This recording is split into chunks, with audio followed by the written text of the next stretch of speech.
I was standing in the kitchen at my own birthday party, washing dishes while my family laughed in the living room.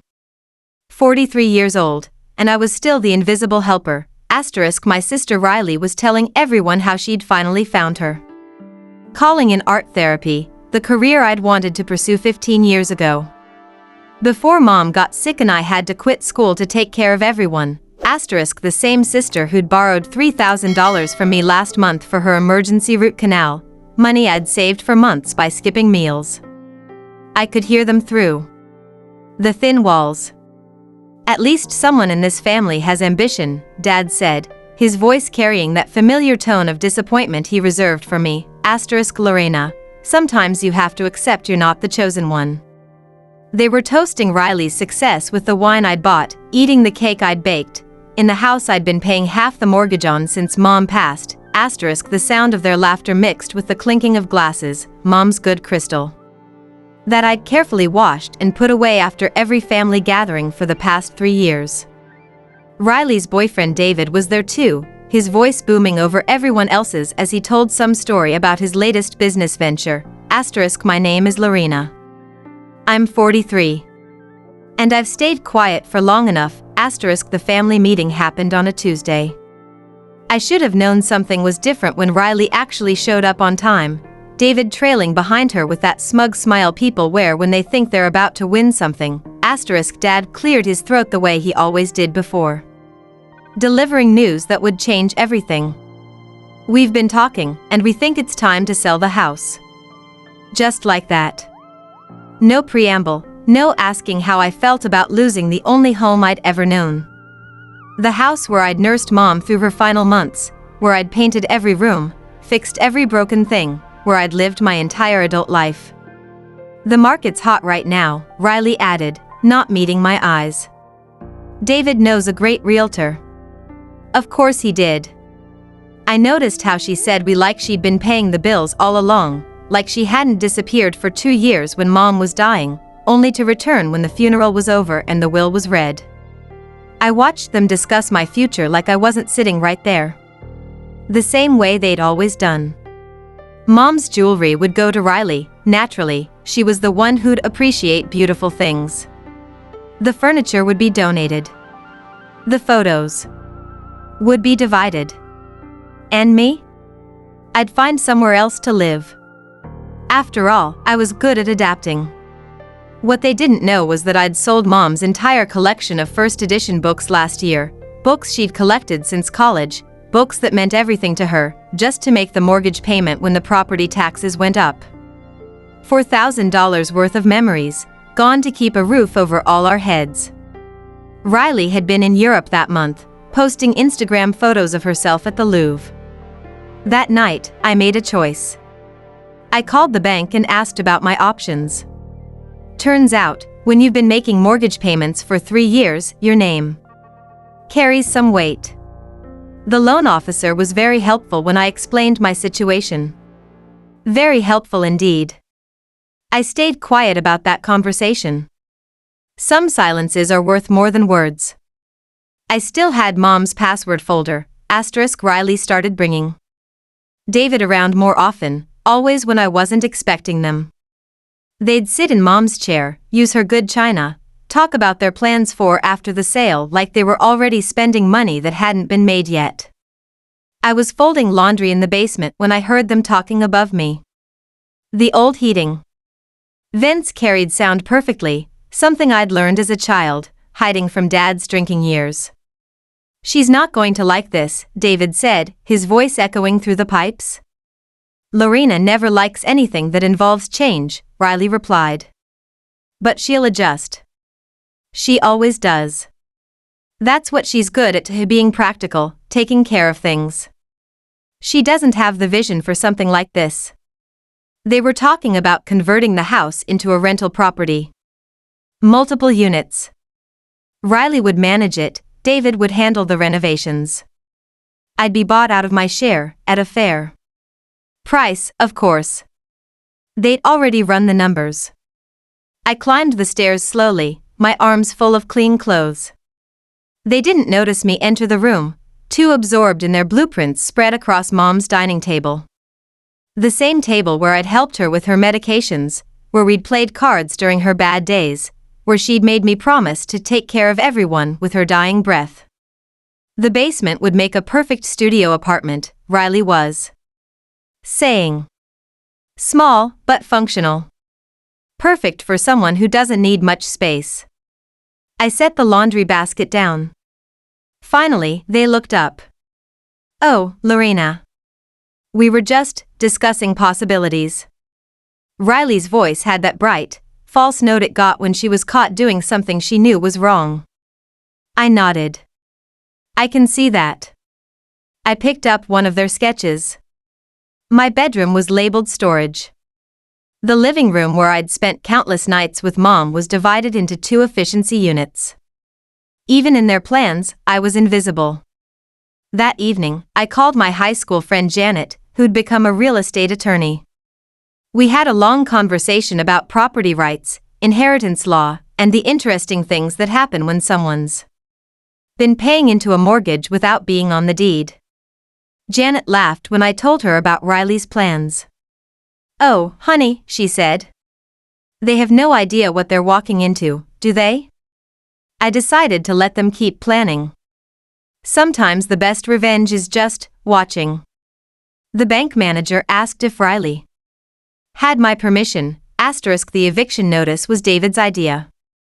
I found it slipped under my bedroom door on a Thursday morning, official-looking letterhead and everything. 30 days to vacate the premises. The signature at the bottom was Riley's. Shaky but determined. I almost laughed. Almost. Instead, I made coffee and sat at the kitchen table, reading it over slowly. The legal language was impressive for something that meant absolutely nothing. You can't evict someone from a house they own, but I supposed they were counting on me not knowing that. Riley came down an hour later, already dressed for her morning yoga class. She saw the paper in my hands and her face went carefully blank. I hope you understand, she said, not quite meeting my eyes. It's not personal. It's just time. Time for what? For you to build your own life. You've been taking care of everyone else for so long, maybe it's time to take care of yourself. She poured herself juice, her movements precise and rehearsed. David thinks a fresh start would be good for you. Somewhere smaller, more manageable. You could finally pursue that degree you always talked about. The degree I'd given up to take care of Mom. The degree I'd mentioned once, in passing, 10 years ago. She'd remembered it just long enough to use it against me. I folded the fake eviction notice in half, then in half again. When did you write this? What do you mean? The date. You dated it last Tuesday. Before the family meeting. I watched her face change as she realized her mistake. You'd already decided to force me out before you even pretended to discuss selling the house. Riley's yoga mat slipped from her shoulder. Lorena, it's okay, I said, and meant it. I understand now. I stood up, leaving the paper on the table. I'll be out of your way soon enough. She looked relieved, probably thinking I was going to make this easy for everyone. Just like always. I went upstairs and called Janet again. This time, our conversation was much more detailed. We talked about fraud, about harassment, about the interesting legal protections available to people who've been contributing to mortgage payments for years without being properly credited. The paperwork Janet prepared was very real. Very official. And Riley would be receiving it soon enough. I remembered Mom's favorite saying, "Still waters run deep." I was about to show them just how deep. That's when the fake eviction notice slid under my door. They started bringing people to the house without telling me. Contractors, mostly, measuring rooms and discussing load-bearing walls while I was at work. I'd come home to find strange cars in the driveway, unfamiliar voices echoing through the halls. Mrs. Peterson next door mentioned it when I was getting the mail. Lot of activity over there lately, she said, her voice carefully neutral. Riley told me you were moving out soon. Didn't realize you'd found a place so quickly, asterisk I hadn't told Mrs. Peterson I was moving. I hadn't told anyone, asterisk that evening, I found the real estate listing. Riley had used Mom's old computer in the den, and she'd forgotten to log out of her email. The house was already on the market, photos and all. They'd listed it as a motivated seller situation, priced to move quickly, asterisk the description made me pause. Charming family home with excellent rental potential. Current occupant relocating for family reasons. Quick closing preferred. Asterisk current occupant. Like I was a tenant they were eager to be rid of, asterisk I scrolled through the photos they'd taken. Every room was staged to look empty of my presence. My books were gone from the shelves, my photographs removed from the walls. In the kitchen, they'd even replaced my coffee maker with a generic one from the store, asterisk they'd erased me from my own home before I'd even left, asterisk the virtual tour was the worst part. Riley's voice narrating each room, talking about possibilities and potential and vision. She stood in my bedroom doorway, gesturing at the space like it was already vacant, asterisk this room has wonderful natural light, she said to the camera. Perfect for a home office or studio space. The current layout is very functional. Asterisk functional. Even when I wasn't there, I was still just the practical one, asterisk but I wasn't just watching anymore. I was documenting. Screenshots of every email, every text message chain between Riley and David that I could access through Mom's old accounts. Messages about how to handle Lorena, about timing the eviction to coincide with the listing, about how I'd probably just accept it like always. Asterisk I called Janet that night. I'm ready to file, I said. About time, she replied. I've been waiting for you to get angry. I'm not angry, asterisk I said, surprising myself with how calm I sounded. I'm just done. Asterisk the papers were served the next morning while Riley was showing the house to potential buyers. I wasn't there to see her face, but Mrs. Peterson described it as memorable. I printed every chat in triplicate, asterisk Riley called me 17 times that first day. I answered on the 18th call, mainly because I was curious what she'd say, asterisk what the hell is this? Her voice was shaking. Adverse possession? Constructive trust? Lorena, this is insane. Asterisk which part? I was at work, sitting in my car during lunch break. Around me, normal people were living normal lives, eating sandwiches and checking their phones. The part where I legally own half the house, or the part where you tried to steal it from me? Asterisk we're family. Asterisk family doesn't forge eviction notices. Asterisk there was a long silence. Then, David says you can't do this. He says it won't hold up in court. David's wrong. I unwrapped my sandwich slowly, the phone pressed between my shoulder and ear. But he's welcome to find out. Your realtor's already pulled the listing, by the way. Legal complications. Asterisk Lorena, please. We can work this out. We can what? Split the house down the middle? Put up a wall through the living room? I took a bite of my sandwich. Or maybe I could rent the basement from you. Wasn't that the plan? Asterisk Dad called that evening. Stop fighting your sister, you're embarrassing us, he said without preamble. This legal nonsense needs to end. I hung up on him too. 2 days later, the emergency injunction arrived. Riley and David had filed papers claiming I was destroying property and removing assets from the house. They wanted a court order to prevent me from taking anything until the ownership dispute was resolved. Asterisk I stood in my kitchen at 10 p.m., reading the legal document by the light over the sink. The same light I'd replaced 3 times in the past year. For the first time since this started, my hands were shaking, asterisk and for the first time, I wasn't sure I would win, asterisk but Janet worked fast. Within 48 hours, we were in front of Judge Martinez. A stern woman in her 60s who'd seen every family dispute imaginable. Riley sat across the courtroom with David and their lawyer, looking smaller than I'd ever seen her. Your Honor, their attorney began, my clients are simply trying to protect family assets from what?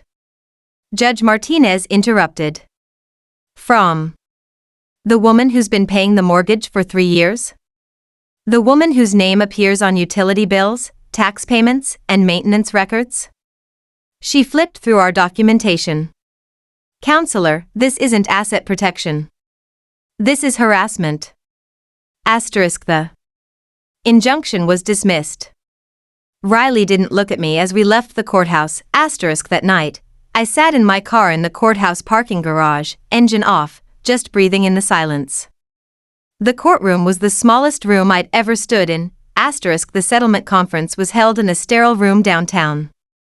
Riley wore black like she was attending a funeral. Maybe she was. Asterisk, I just want to understand, she said across the polished table, her voice small and defeated. Why are you destroying our family over a house? Asterisk, I looked at her for a long moment. Really looked at her. When had she gotten so thin? When had those lines appeared around her eyes? When had she become someone I didn't recognize?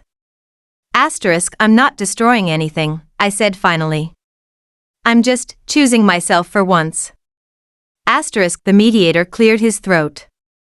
Mrs. Riley, your sister has provided substantial evidence of financial contribution to the property. The mortgage payments, the maintenance costs, the property taxes, she never asked for credit, Riley interrupted. She just did things. Like always. Asterisk, because you let me, I said quietly. Because it was easier than taking responsibility.